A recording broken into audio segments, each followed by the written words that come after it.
Hello everyone, welcome back to my YouTube channel.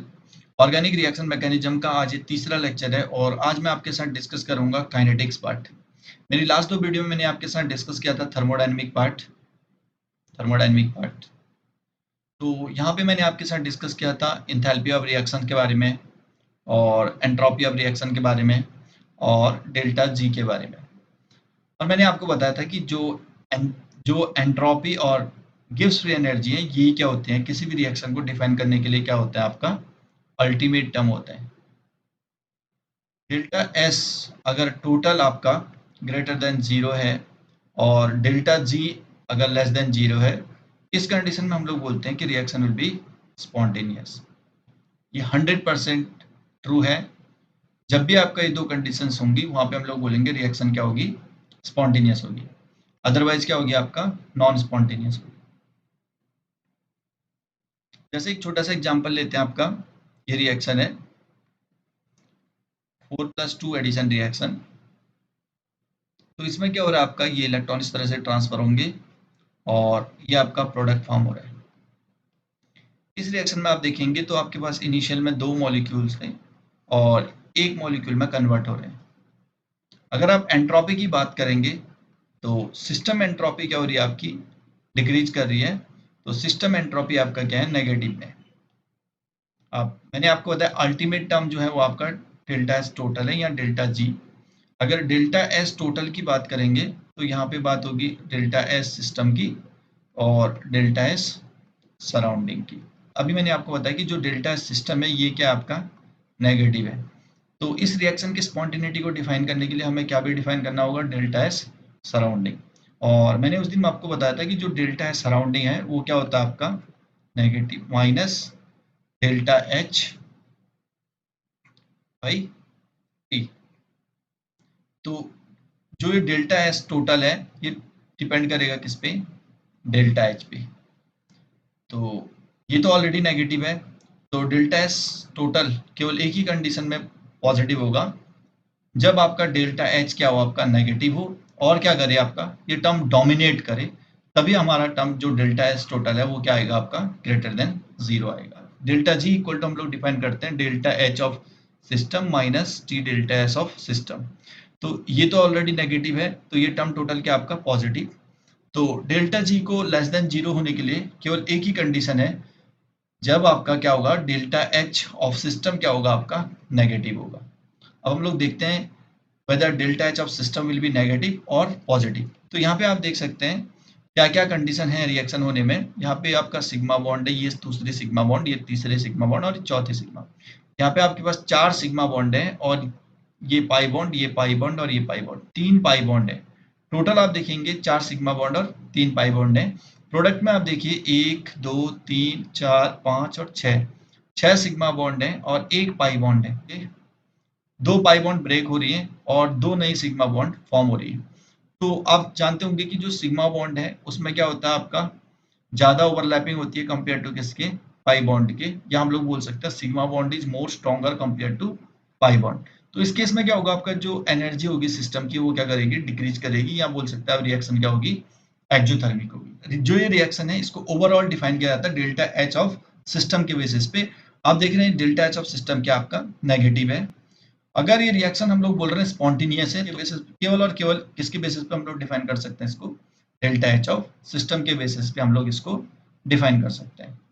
तो इस reaction को बोला जाता है आपका, अगर डेल्टा एस सिस्टम आप देखेंगे ये क्या था, आपका negative, delta H of system भी क्या है, आपका नेगेटिव। तो ये अगर सिस्टम की एंट्रोपी देख रहे हैं ये आपका फेवर नहीं कर रही है इस रिएक्शन के लिए, जबकि सिस्टम की जो इंथैल्पी है ये फेवर कर रही है इस रिएक्शन की स्पॉन्टेनिटी के लिए।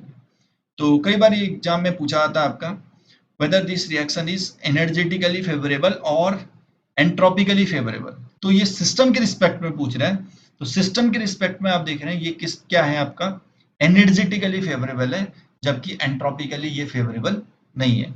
तो अब आप समझ गए होंगे कि हम लोग थर्मोडायनेमिकली कैसे किसी रिएक्शन को डिफाइन करते हैं, whether this will be spontaneous और नॉन स्पॉन्टेनियस। तो डेल्टा जी और डेल्टा एस टोटल ये दो टर्म है जिससे हम लोग डिफाइन करते हैं स्पॉन्टेनिटी ऑफ रिएक्शन पे। तो delta G less than zero और ये क्या है आपका ग्रेटर देन जीरो। ये दो टर्म काइनेटिक्स को डिफाइन नहीं करते। इसका मतलब क्या है, ये बताएंगे कि रिएक्शन होगी या नहीं होगी, लेकिन ये नहीं बताएंगे कि रिएक्शन फास्ट होगी या रिएक्शन स्लो होगी। जैसे मैं आपको एक एग्जांपल देता हूं, डायमंड टू ग्रेफाइट कन्वर्जन है, मान लीजिए आपका ग्रेफाइट कन्वर्जन। तो इसके लिए डेल्टा जी क्या होता है आपका, लेस देन 0 होता है। तो हम लोग बोलते हैं, अगर आप ये रिएक्शन देखेंगे तो ये क्या है, स्पॉन्टेनियस रिएक्शन है। लेकिन आप इस रिएक्शन की काइनेटिक्स देखेंगे तो ये क्या होती है आपका, बहुत ज्यादा स्लो होती है। अरबों साल लग जाते हैं डायमंड्स को किसमें कन्वर्ट होने में, ग्रेफाइट में कन्वर्ट होने में। जनरली अदरवाइज अगर ये काइनेटिक्स फास्ट होती तो आपके घर में जो डायमंड रखा था उसकी कॉस्ट इतनी ज्यादा नहीं होती। वो क्या हो जाता है, इमीडिएटली किसमें कन्वर्ट हो जाता, आपका ग्रेफाइट में कन्वर्ट हो जाता। तो अब आप समझ गए होंगे कि ये दो टर्म है जो आपका स्पॉन्टेनिटी ऑफ रिएक्शन को बता रहे हैं, लेकिन ये टर्म क्या नहीं डिफाइन कर सकते, काइनेटिक्स ऑफ द रिएक्शन को नहीं डिफाइन कर सकते। डिस्कस करेंगे आज की वीडियो में, हम लोग डिस्कस करने वाले हैं काइनेटिक्स ऑफ द रिएक्शन के बारे में। काइनेटिक्स ऑफ रिएक्शन की बात करते हैं तो एक एग्जांपल से हम लोग इसको समझते हैं। मान लीजिए आपके पास एक रिएक्शन है A plus B equal to C plus D. अगर मैं इसके रेट की बात करूं तो rate is nothing but K into क्या आ जाएगा आपका A to the power alpha and B to the power क्या आ जाएगा, बीटा। अल्फा और बीटा क्या है आपका, ये है order with respect to A and B। Overall reaction का ऑर्डर पूछते हैं तो हम लोग बोलते हैं अल्फा प्लस बीटा। ये ओवरऑल रिएक्शन का क्या है, ऑर्डर। तो आप देख रहे होंगे किसी भी रिएक्शन का जो रेट है वो दो चीजों पे डिपेंड कर रहा है। एक है आपका रेट कांस्टेंट पे, और दूसरा है आपका रिएक्टेंट्स के क्या, कॉन्सेंट्रेशन पे डिपेंड कर रहा है। अब रेट जो है वो कैसे वेरी करेगा कॉन्सेंट्रेशन के रिस्पेक्ट में, वो मैं आपको बताता हूँ। ये प्योरली डिपेंड करता है अल्फा और बीटा पे। हम लोग बोल सकते हैं ऑर्डर ऑफ रिएक्शन पे। मान लीजिए आपके पास एक रिएक्शन है, उसमें अल्फा इक्वल टू 1 है और बीटा इक्वल टू क्या आपका 2 है। तो इसका मतलब क्या आ जाएगा, आपका रेट इक्वल टू आ जाएगा K into A to the power 1 और B टू द पावर क्या आ जाएगा 2। अगर आप A के कॉन्सेंट्रेशन को डबल करेंगे तो रेट क्या हो जाएगा आपका, डबल आ जाएगा। अगर आप B के कॉन्सेंट्रेशन को डबल करेंगे तो रेट कितना आ जाएगा, 4 टाइम्स आ जाएगा। तो आप समझ गए होंगे कि कॉन्सेंट्रेशन के रिस्पेक्ट में रेट कैसे वेरी हो रहा है। ये टोटली डिपेंड कर रहा है किस पे, ऑर्डर ऑफ रिएक्शन पे। और ऑर्डर ऑफ रिएक्शन हम लोग कैसे डिटरमाइन करते हैं, ऑर्डर ऑफ रिएक्शन हम लोग एक्सपेरिमेंटली मेजर करते हैं। अब दूसरा इंपॉर्टेंट टर्म आता है दोस्तों के। के को बोलते हैं हम लोग रेट कांस्टेंट। रेट कांस्टेंट को कैसे डिफाइन करते हैं मैं आपको बताता हूं। रेट कांस्टेंट के क्या है, तो हम लोगों ने देखा रेट इक्वल टू है के इंटू कॉन्सेंट्रेशन ऑफ रिएक्टेंट। अगर आप कॉन्सेंट्रेशन ऑफ रिएक्टेंट को 1 मोलर मानते हैं, जो भी कॉन्सेंट्रेशन जितने सारे रिएक्टेंट है अगर इनके कॉन्सेंट्रेशन को 1 मोलर मानते हैं तो आ जाएगा आपका रेट इक्वल टू क्या आ जाएगा, के। तो एट ए पर्टिकुलर टेम्परेचर पे हम लोग किसी भी रिएक्शन का रेट डिफाइन करते हैं। तो एट ए पर्टिकुलर टेम्परेचर पे जो रेट कांस्टेंट है वो किसके इक्वल है, रेट के इक्वल है, जब आपका क्या है जो रिएक्टेंट का जो कॉन्सेंट्रेशन है वो कितना है, 1 मोलर है। तो rate constant is nothing but it is a rate of reaction when the concentration of the reactant is 1 molar। अब कौन कौन से फैक्टर हैं जो रेट कांस्टेंट को इफेक्ट करते हैं, तो सबसे पहला फैक्टर आता है दोस्तों, वो है आपका एक्टिवेशन एनर्जी। एक्टिवेशन एनर्जी पहले मैं आपको डिफाइन करता हूं what is activation energy. Activation energy is nothing but the amount of energy required to convert a reactant into the product. Reactant को प्रोडक्ट में कन्वर्ट करने के लिए जितनी मिनिमम एनर्जी का रिक्वायरमेंट होता है उसको हम लोग बोलते हैं आपका एक्टिवेशन एनर्जी। अब आप देखेंगे कई सारे रिएक्शंस के लिए एक्टिवेशन एनर्जी ज्यादा होता है और कई सारे रिएक्शंस के लिए एक्टिवेशन एनर्जी क्या होता है, बहुत ही कम होता है। अगर एक्टिवेशन एनर्जी कम है तो हम लोग बोलेंगे वो रिएक्शन क्या होगी आपका, फास्ट होगी। अगर एक्टिवेशन एनर्जी क्या होगी, ज्यादा होगी, तो हम लोग बोलेंगे वो रिएक्शन क्या होगी आपका, स्लो होगी। अब हम लोग समझते हैं कि एक्टिवेशन एनर्जी किसी रिएक्शन के लिए ज्यादा क्यों होती है और किसी रिएक्शन के लिए कम क्यों होती है। तो एट ए पर्टिकुलर टेम्परेचर पे अगर आप देखेंगे, मान लीजिए आपके पास दो रिएक्टेंट है, ये रिएक्टेंट ए और रिएक्टेंट बी। एक एग्जांपल से आपको मैं समझाता हूँ। मान लीजिए आपके पास CH3Cl है और ये आपका क्या है, NaOH है। जब ये सेपरेट कंटेनर में रखे हुए हैं, आपस में कोई रिएक्शन नहीं कर रहे हैं।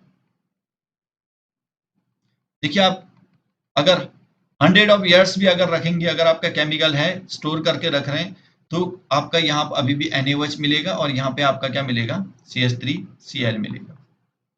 जब आप आपस में मिक्स करते हैं तो क्या होता है, मान लीजिए आपने CH3Cl के साथ NaOH को मिक्स किया, तो ये रिएक्शन हो रही है आपका CH3Cl प्लस NaOH। जैसे आप मिक्स करोगे तो मिक्स करने पे क्या होगा, आपस में ये रिएक्ट करना स्टार्ट कर रहे हैं, और रिएक्शन के बाद क्या बन रहा है आपका, ये जो नेगेटिव है नेगेटिव पोल के साथ इंटरेक्ट कर रहा है।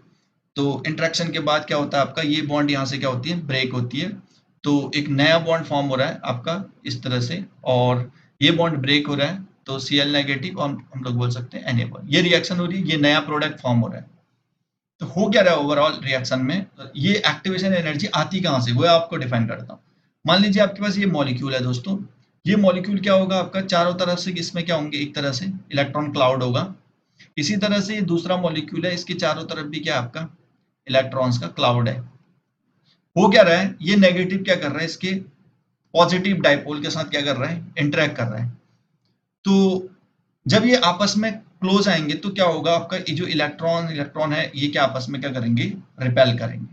तो ये रिपल्सन जो है, एक तरह से हम लोग बोलते हैं इसको एक्टिवेशन एनर्जी बैरियर बोलते हैं।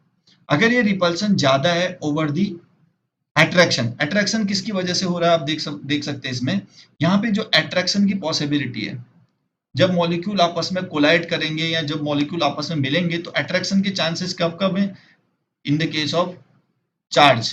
तो अगर आपका चार्ज है, जैसे डाइपोल डाइपोल इंटरेक्शन हो रहा है यहाँ पे, तो यहाँ पे क्या हो रहा है, आपका अट्रैक्शन हो रहा है।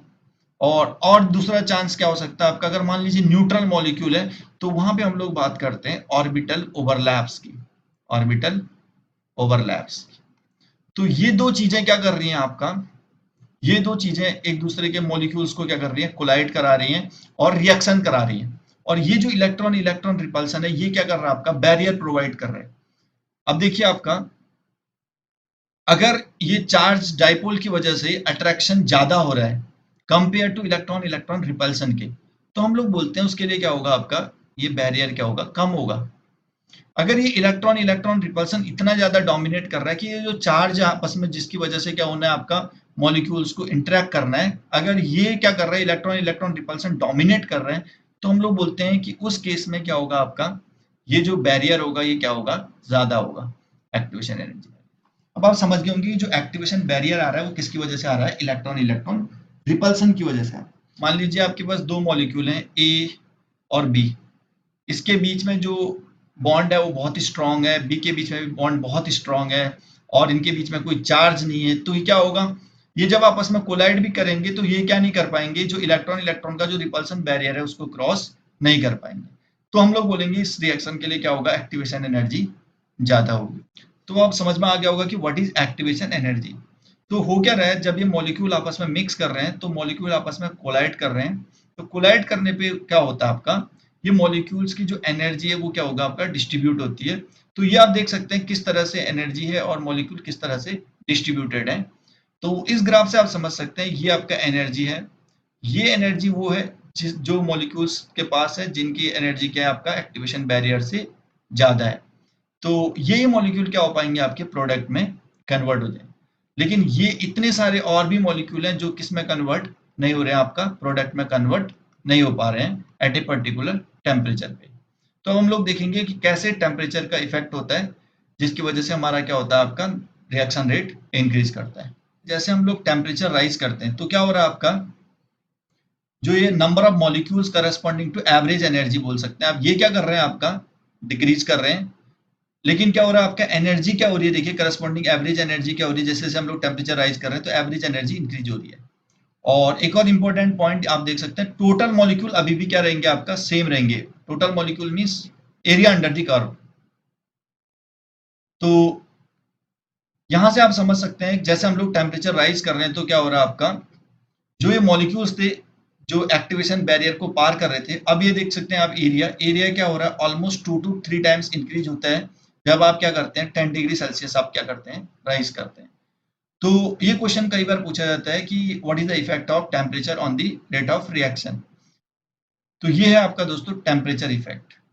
और नेक्स्ट आता है आपका कैटलिस्ट का इफेक्ट। इस कर्व में आप देख रहे होंगे कि जो कैटलिस्ट है वो क्या कर रहा है, आपका एक तरह से एक्टिवेशन एनर्जी बैरियर को क्या करता है, डिक्रीज करता है। तो यहाँ पे आप देख सकते हैं कि कैटलिस्ट क्या किन चीजों को इफेक्ट नहीं कर रहे हैं, रिएक्टेंट की एनर्जी को इफेक्ट नहीं कर रहा है, प्रोडक्ट की एनर्जी को भी कोई इफेक्ट नहीं कर रहा है, और डेल्टा एच को भी कोई इफेक्ट, केवल और केवल किसको चेंज कर रहा है, वो एक्टिवेशन एनर्जी बैरियर को चेंज कर रहा है। कैसे चेंज करता है, ये क्या करता है, एक तरह से सरफेस प्रोवाइड करता है रिएक्शन को होने के लिए।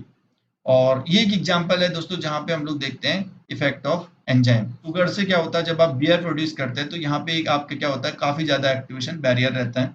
इस एक्टिवेशन एनर्जी के बैरियर को कम करने के लिए हम लोग इसमें मिलाते हैं ईस्ट एंजाइम, जिसकी वजह से क्या होता है, रिएक्शन रेट क्या होता है, फास्ट होता है। तो ये थे दोस्तों डिफरेंट टाइप के इफेक्ट जो क्या करते हैं, काइनेटिक्स को इफेक्ट करते हैं। मिलते हैं अगली वीडियो में, और भी सारे इंपॉर्टेंट टॉपिक्स डिस्कस करेंगे रिएक्शन मैकेनिज्म के। Thank you so much.